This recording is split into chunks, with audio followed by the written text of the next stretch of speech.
Okay, folks, everyone in the financial industry is out busy posting their 2024 market forecasts, even though we have yet to print the year-end statistics for 2023 and figure out how far off they were on their forecasts. I guess, given how poorly most of these strategists' outlooks proved in 2023, most forecasters don't want people focusing on their bad calls. Maybe these strategists are thinking these kind of things. We called for a recession in the first half of 2023. Or was it the second half of 2023? Or was it a market crash for October, 1987 style? Oops, neither of those things happened. Don't bring up those forecasts. Or maybe they're probably thinking we were off by 1,000 points, calling for S&P 500, 3,000 investors to gorge at that level, or calling for months for at least a retest of the October 2022 3,500, 3,600 levels as stocks rallied in the first quarter of 2023. Of course, looking back, none of those things happened either. Move along, folks. Nothing to see here. Maybe if we get out our 2024 outlook in November, well, maybe people will forget about our bad 2023 calls. The investment team at Oak Harvest likes to release 6-month outlooks as a lot can change over 6 months. However, most of the time, at the end of these pieces, we drop in some longer-term thoughts, looking out a year to 15 months. Our second half outlook for 2023 had a year-end target of the S&P 500 of between 4,730 and 4,800, near all-time highs. It was released back in July and called for a down then up move in the markets. Here's the link to the video in the description below. Last week I gave you S&P 500 equals 5,000. Inconceivable. No, it's just more of the old normal. As Savita Subramanian, the head of equities and quantitative strategies at BofA Merrill Lynch, posted her 2024 outlook to much financial press fanfare. Remember, investors, that's her year-end 2024 forecast. We've had that number lightly penciled in for the first half of 2024 for well over 12 months. There's a link to last week's video in the description below.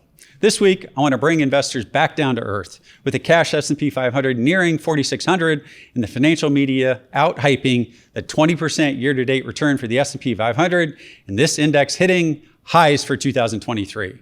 I'm sure the sense of FOMO, that's fear of missing out, is starting to set in for many investors or strategists who incorrectly forecast a recession in 2023, a stock market crash in October, or who just plainly missed the strong November rally off a very normal summer correction. Okay, I want to remind investors that the S&P 500 at 4,600, while strong year to date, also means that the overall market has gone nowhere for almost 2 years, since October 2021.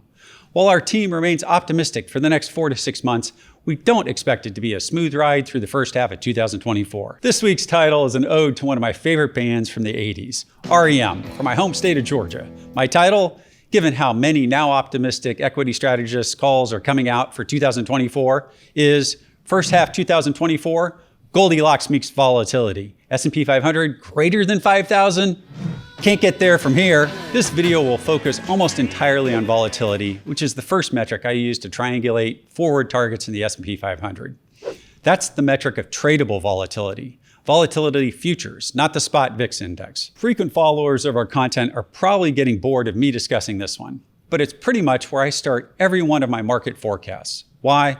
Because portfolio management is about risk versus return reward.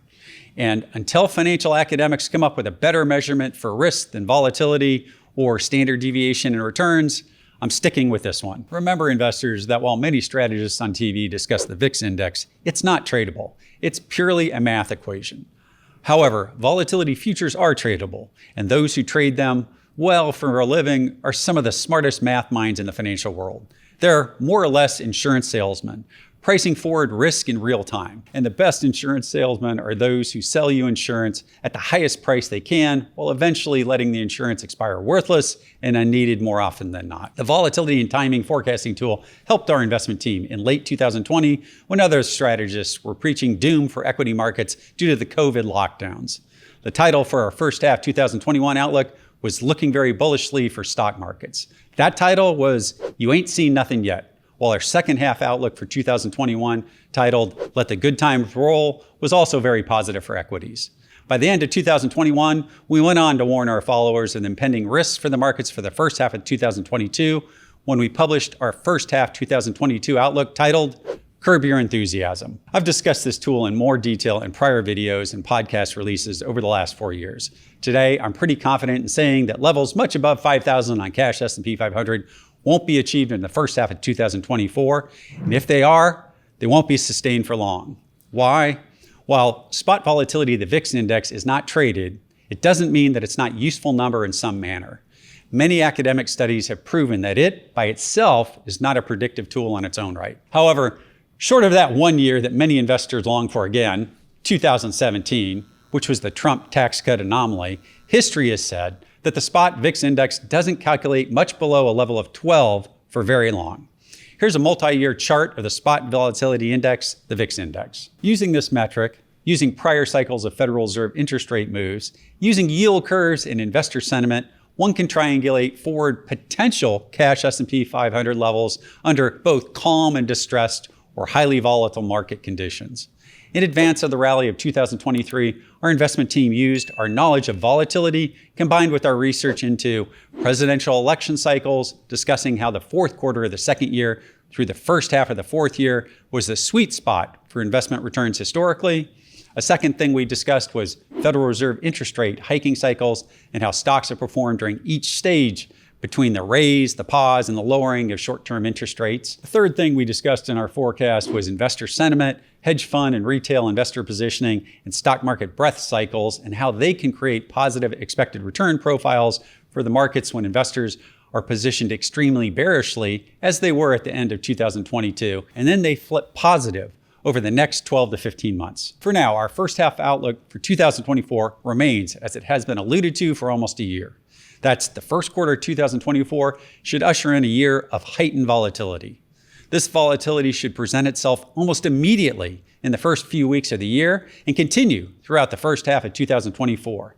That's the bad news. The good news, new all-time highs in the S&P 500 are likely in the first half, most likely in the late first quarter, with the S&P 500 potentially reaching 5,000. That level is not inconceivable at all, just more of the old normal returning to the equity markets for 2024. However, can we exceed and sustain levels above 5,000 on the cash S&P 500 for the first half of 2024? Well, investors, I'm sorry to say, and no, I'm not going to sing it because I'd lose subscribers to this channel. I can't get there from here. This is why our investment team believes that more active and tactical investing and trading strategies versus buy and hold ones will likely be a better way to invest for a number of years. Stay tuned for more on that topic in the coming weeks and months ahead. For myself, from Charles, from James, from the rest of the investment management team, and the whole family here at Oak Harvest, have a blessed weekend.